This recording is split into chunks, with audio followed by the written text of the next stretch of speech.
Hi Chittoor peoples, welcome back to Reshu forms.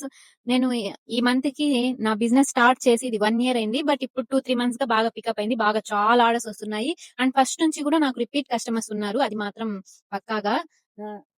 And ఈ 1 year లో నాకు చాలా అందరు కాల్ చేసి చాలా మంది మెసేజ్ చేశారు. బాగుంది, ఫీడ్‌బ్యాక్ అని ఇచ్చారు. కాల్స్ చేసి మాట్లాడారు. చాలా హ్యాపీగా అనిపించింది. వాళ్ళందరికీ థ్యాంక్ యూ. బట్ నాకు ఈ మధ్య ఒక స్మాల్ మెసేజ్ వచ్చింది. అది చాలా స్పెషల్ అన్నమాట. అదే మీరే ఫస్ట్ వినండి, మళ్ళీ చెప్తాను. అక్క చాలా బాగుంది అక్క. నెక్స్ట్ టైం కూడా మీ దగ్గర కొనుక్కుంటాము. 100కి 100 అక్క. విన్నారు కదా మెసేజ్, ఎంత క్యూట్ గా ఉంది కదా. అసలు నేను ఎక్స్పెక్టే చేయలేదు చిన్న పిల్లల దగ్గర నుంచి మెసేజ్. ఐఎమ్ సో హ్యాపీగా ఉన్నాను. మీ అందరి మెసేజెస్ చదువుతాను, మీ ఫీడ్బ్యాక్స్ అన్ని చదువుతాను. అండ్ మీరు ఏదైనా కాల్ చేసి చెప్తే ఇది బాగలేదు మా, ఇది బాగుంది మా అని చెప్తే అన్ని తీసుకుంటాను. నేను అలాగే ఇచ్చేస్తాను. సో నాకు చాలా సపోర్ట్ చేశారు. Thank you so much. And మీరు కూడా హెల్దీగా తినండి, హ్యాపీగా ఉండండి. ఒక్కసారి ఆర్డర్ పెట్టుకోండి, మళ్ళీ మీరే ఆర్డర్ పెట్టుకుంటారు, పక్కాగా చెప్తున్నా. Okay, bye, take care.